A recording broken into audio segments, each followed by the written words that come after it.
เมื่อสมพี่น้องผู้ปันแห้งสื่อข่าวเส้นมีเดียเขาดังเสียงนะครับเนาะในก่อแมนยาในวันที่17เดือนธันวาคม2025นะครับตอนด่าในรายการข่าวตอนนี้ได้ก่อเดียวตั้งขังเอาเกี่ยวกับไปลอง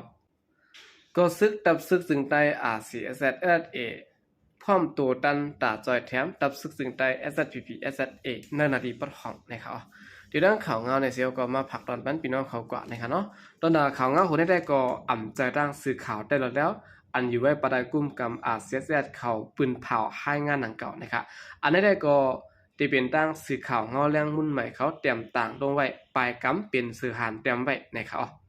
เกี่ยวกับไปลองข่าวในเสียแลเตรียมต่างไว้ว่าก็ซื้อก็หันตับซึกจึงใต้อาเซียสเอ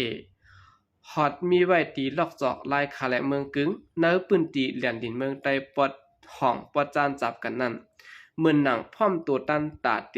ขึ้นเมื่อจอยแถมตับซึกจึงใต้ SPP SSA เนื้อนาทีปอดห้องอันถูกซึกต่างเศร้าเคอมิดอีพืชหิมนาทีอยู่นั่นวันไหนค่ะ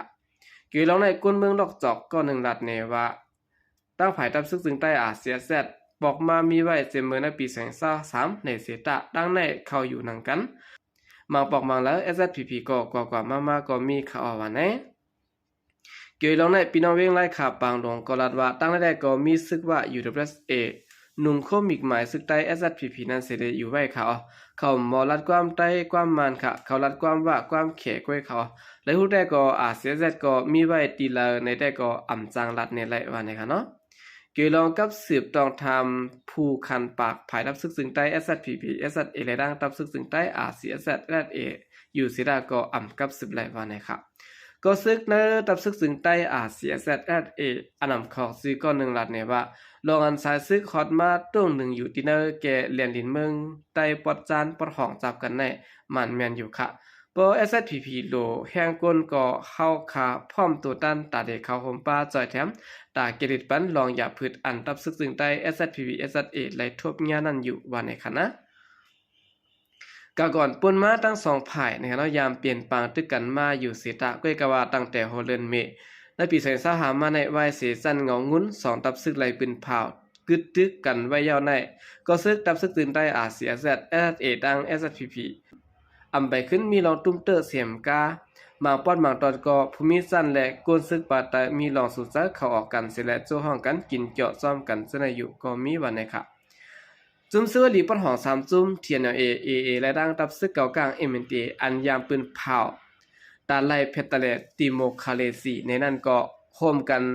ปึดแผนการยันซึ่ง1027เสียและออนเอาจุ้ม PDF ยึดเอานาลินเมืองใต้ปอดห้องเสกุมกันไว้ละลายในเสตะก้อยกะเนื้อการเฮ็ดสร้างได้ก็จุ่ม MNT ในพิษเปิงหลักการและลายเฮ็ดลายสร้างดิโมคราซีแพทย์ตะแลเสย้อนเอานาลินคึกต้นตีของสิซึ่งมันโดยอ่ำป้าเสียงการสากลมนุษย์ปืนตีสังย่อก็ซื้อลอยเทียนอย่างเอกเขาซ้ำคัดเจอตัดได้ขอดพอดลงปองซึ่งของสิเมืองต่างเสียและจันเอานาลินเมืองใต้ประห้องเข้าป้ากว่าซ้ำโดยอ่ำป้าเสียงการสากลมนุษย์ปืนตีนะครับในวันที่15เดือนธันวาคม2025ขย่ำกลางคำ5โมงต่อพอถึงกลางคำ7โมงนั้นก็ซึกลอยเทียนเอาแห้งซึกตั้งนำสิและตั้งจะขึ้นหลอดตึกตะปางเศร้าปฏิมาสูงซึ่งใต้ SPP SSA เฮาค่ะตีตะปางเศร้าปางเครือเจึกฮู้สนกิ่งเพเจเวงเมืองเงาะจิดอนจอกเมนันสิและเฮ็ดเฮา2ผายเปลี่ยนปางตึกกันเฮาแห้งสิและเนื้อปางตึกนั้นผายซึกลอยเทียนลูกตายกว่า3ก็หมัดเจ็บแทงหลายก็วันไหนค่ะไว้เสียแผนการอย่างซึ่ง1027เจ้าตัวกว่าเยานั้นจุ้มยิบกองกลางเศร้าเคอเหมือนหนังซึกลอยเทียนปฏิบัติสูงซึ่งใต้ SPP เจ้าก็ซึกโกกลาง MNT ร่างซึกขางแข็งอันเปลี่ยนไว้ลูกจุ้ม FPNCC ย้อนนาดิซ่อนกันไว้และเปลี่ยนปฏิขาดพิษหม้อกันมาหลายปอกหลายกำต่อถึงยามเดียวก็ยังไปจ้างมีลองตกลงกันแตกๆแรงๆในเขาอยู่ที่เป็นก้นมือใต้ก้อน1เสร็จและเฮาดัง2ตับซึกเจียวขอดเลือดพร้อมกันเสร็จและอำไปเปลี่ยนอันเดียวกันใดก็อย่าหาอะไรติ๊กต่อกันขึ้นแท่งหา2ตับซึกโคมใจกันแก้ปัญหาลองอย่าผิดก้นเมืองใต้และเกียรติเขปันก้นเมืองคันไว้มึงมองไว้ทางไหนนะครับเอาคันได้ก็เปลี่ยนข่าวเงานะครับเนาะต่างภายสื่อข่าวเงาแรงหุ่นใหม่เขาแต้มต่างลงไว้นะครับในหัวข้ออันได้ก็รีส่วนเจอไว้อยู่นะครับเนาะพอมาด้วยมือเลื่อนปนมาได้ก็ดัง2ภายนะครับก็มีลองปืนเผานะเนาะว่าเตตึกต่อเตรียมหางซึกหลอดตึก SPP เตรียม ตั้งฝ่าย SSPP ก็เตรียมหางซึกหลอดตึก RCZ อันได้ทั้งสองฝ่ายขึ้นปืนเผาตั้งฝ่าย SSPP ก็ขึ้นปืนเผาครับตอนสู้เข้าปืนเผา RCZ ไว้อยู่หันต่อถึงย่ำเดียวก็ทั้งสองฝ่ายมีลองเปลี่ยนปางตึกกันนะฮะเนาะอันนี้ก็ติดเลยว่าเปลี่ยนข่าวลีลงป้อนตอนหนึ่งนะครับสุดท้ายข่าวขึ้นมาถ่อมด้วยข่าวเงาเกี่ยวกับไปลองซึกมันเอาต้นปล่อยหมักตกเสือเตือนญาลูกอ่อนสองก็มาเจ็บตีเว้งภายคนนะครับแต่ได้กุ้มในขึ้นเว้งภายขุนเมืองป้ายแหลนดินใต้ย่างแหลงนั้นในสิแลตั้งแต่เลื่อนแก่นมาในผาดังซึกมันแถมแห้งซึกคือเยอะเสื้อเครื่องมิ้นเครื่องกองหลวงตนปืดยื้อปางตึกสืบเปลี่ยนหาวแห้งตีภายตัวเว้งภายขุนล้วนสองก็ตีวันละอีในสิเว้งภายขุนมาเจ็บนะครับ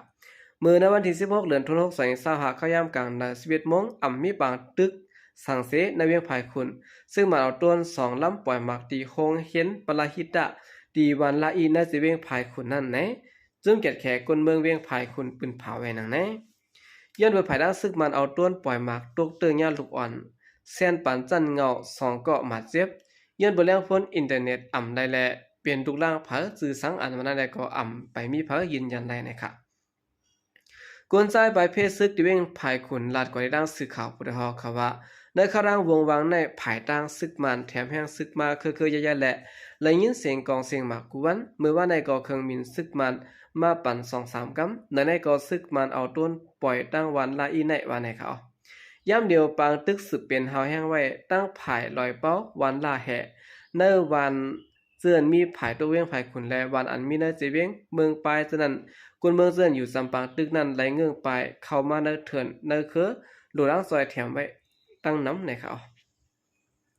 กวนใจไปเพศหลัดไว้ด้านสื่อข่าวพุทธฮอเขาแทงว่าต่อเดียวกวนเมืองเจือนมีส่วนก่อ